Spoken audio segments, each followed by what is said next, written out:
Hi, Eldon with Wentworth Real Estate Group.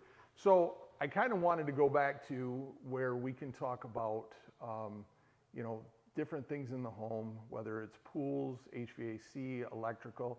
And this one, I'm actually doing this episode on HVAC, but really we're going to talk about CO, carbon monoxide, and it's that time of year right now. So electrical is this time of year with your power strips and all your lights and stuff like that, safety, which I plan on doing. But today we want to talk about carbon monoxide and in the house and heaters in the house and what the carbon monoxide is going to do to you, how to prevent it, how to know what the levels are. Okay, I'm with Don Smith.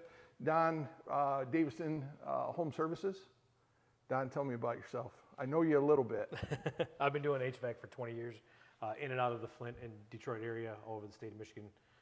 So I've had pretty good experience with bad heat exchangers, with HVAC, and with carbon monoxide in homes. Yeah, so Don was actually at my wedding. I've known Don a very long time. You've been with a couple different companies over the years. So let's talk about the house and carbon monoxide. What is carbon monoxide? Carbon monoxide is a byproduct of burning natural gas or burning wood. Anything that burns produces carbon monoxide. Okay, and at high levels, deadly? Deadly, make you really sick, make you think you have the winter blahs, and sometimes it is just the winter blahs, but other times that lethargic, slow, I've got a dull headache feeling. You feel better when you go grocery shopping or even just out and about. Sometimes that can be attributed to carbon monoxide in the home. Gotcha. So what things in the home produce more than, like your furnace, cars in the garage, cooking, you said? Gas burning appliances, yeah, if you have a gas burning stove, oven, they can produce carbon monoxide. If guys are running a grill, smoker, or a griddle inside the home in the winter, it's better to crack that garage door a little bit to get some fresh air. I've got a video of a smoker test we did with a CO meter and just touched the vent, pulled it away. It was over 400 parts per million, just that fast. Okay, so 400 parts per million. What's that mean to me? 400 parts per million within about 15 minutes. Your alarm should go off, hopefully sooner than that. Within 3 hours, it could kill you. Within 1 to 2 hours, you'd have nausea, forced frontal headache. You're gonna have a really bad day if you're in 400 parts per million of carbon monoxide. So I lose my power. I lose somebody can't come out and service, my furnace, and I've got a heater in there. And if you're burning a propane heater in your home, like a Mr. Buddy or a small propane hunting heater, anything you burn is going to put carbon monoxide out. I know they all say that they're low NOx or low carbon monoxide put out. They're still putting carbon monoxide into your house. I look at that like drinking water. In your bottle of water, how many drops of poison can I put in before you'll stop drinking it?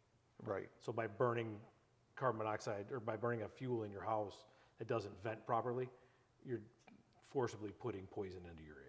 Okay, so how can I prevent that? Now, me with Home Depot for many years before real estate, I know that they carry carbon monoxide detectors by themselves and smoke detector combos. Yes. So tell me the difference. So this here is a standard, this is a carrier branded carbon monoxide. This will give you a readout if it reads anything over 0. That's something you want to take care of. You want to look at, make sure you figure out where it's coming from. Now there could be a false positive. It's, they're not infallible, but you want to make sure you take it outside, clear it, bring it back inside. If it starts reading again, then you've got a problem. You want to call fire department, Consumers Energy, HVAC companies, something like that, to have them come out and do a carbon monoxide sweep. Most of the time, carbon monoxide could be coming from either your water heater, your furnace, or your stove, depending on what's going on that day. With the holiday coming up this week, people could be cooking long hours, and the idea behind your stove is if your kitchen gets too warm, you'll crack a window, you'll bring in some fresh air, you'll dilute that carbon monoxide. With your furnace or your water heater, if they're not vented correctly, or your chimney's got a collapse in it you don't realize, or your furnace, the vent just doesn't work right, you could put that carbon monoxide back into the breathable air.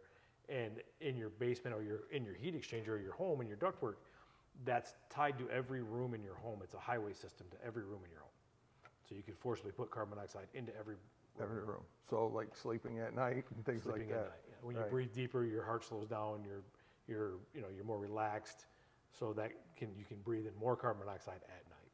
Do you like the combo, the smoke detector and carbon? I have the combo in my house. I have the Nest brand.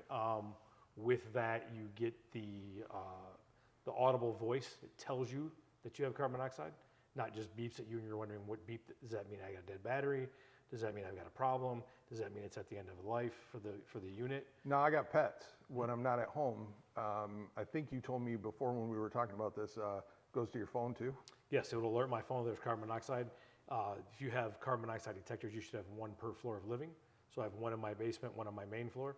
If something went off in my basement, which is where my water heater and my furnace are, it would alert me and say there's carbon monoxide in your basement. So I would know not to go down the basement and make sure everybody was out of the house. I can make that phone call and get out of the home. Gotcha. All right. So, so both, it really wouldn't matter. I mean, with smoke rising and stuff like that, there's no issue with. Yeah, their idea is they actually pick up more heat than smoke. Oh, okay. So All right. What about the furnace? So when you came to my house, you put it in, and I had a cracked heat exchanger in my old house. You put in a new one. What does that mean to me? I mean, so a heat exchanger is a chamber that traps the carbon monoxide before it vents out through the system. If that chamber has a crack in that chamber could open up from heat, from expansion. If that opens up, there's a chance that carbon monoxide escapes into your breathable air and then gets sent to all the rooms in your home. the highway, all the way through. Yep. And then enough to kill you? Could be. It depends on the level. We would do a carbon monoxide sweep of your home. I like to do 3 access points. I like to do in the ductwork near the furnace, and I like to do 2 vents in the house to make sure that it's not, as high of count in certain areas, but at least you know where you're at and what your dangers are. At that point, if you have carbon monoxide in your breathable air, we have to shut the furnace off, code 108 of the mechanical code. And from there, it's up to you. We have you sign a waiver. We highly recommend you replace the furnace, but it's up to you at that point. Gotcha. I would So lean into what's my cost on this right here? something like this put in by a professional HVAC company is going to run you probably a couple $100. But remember, we're going to stand behind the product. We're going to give you the warranty. We go through the process of making sure we have them on the trucks all the time. It's kind of like buying groceries at the gas station. Right. Or then they go to Home Depot, they buy either the combo or not, and you're just under $100, whatever the case may be. It's one of the cheaper ways. Kitty or whatever. Yeah, one of the cheaper ways to keep it in your home. You'd be surprised when we walk into their house and say, "Can I take a look at your carbon monoxide detector?" And they don't have one. Or it doesn't have batteries in it. Or it doesn't have batteries, or some of them are good. This is a 10-year model. Some of them are only good for 5. Some of them are only good for 3. And people didn't date them when they put them in. There's a date on the side of this one. Write it on when the day you put it in and install it. So, Okay, so so we know that right there, that's protected me. How can I know what's going on with this? I mean, what is it going to cost me for you to come into my house and check my furnace or my water heater? we have an $89 special on the furnaces right now. We'll come out, we'll do a maintenance, we'll do a tune-up, we'll check the heat exchanger, we'll check the gas pressures, we'll go through it. It's a pretty intensive thing we look at. We call it about an 18-point inspection, but it's really closer to 30 by the time we get done. If it's a lesser percentage, this is a 96% efficient furnace. If it's a lesser percentage, we'll pull the blower out, and the guys will climb in there and they'll look at your heat exchanger from the bottom, see if they see any breaches or cracks or any rust holes. This one here, we would do a carbon monoxide test in the exhaust.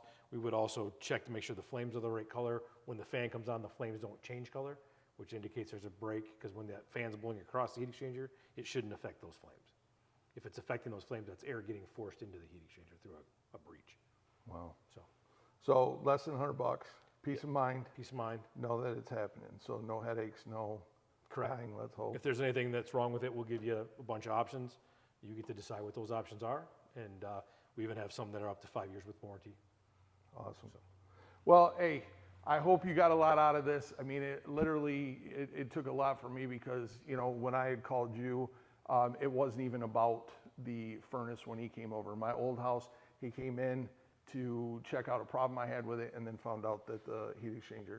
So, I mean, we go back and forth with it and, call a professional, let them look, but I mean, under $100.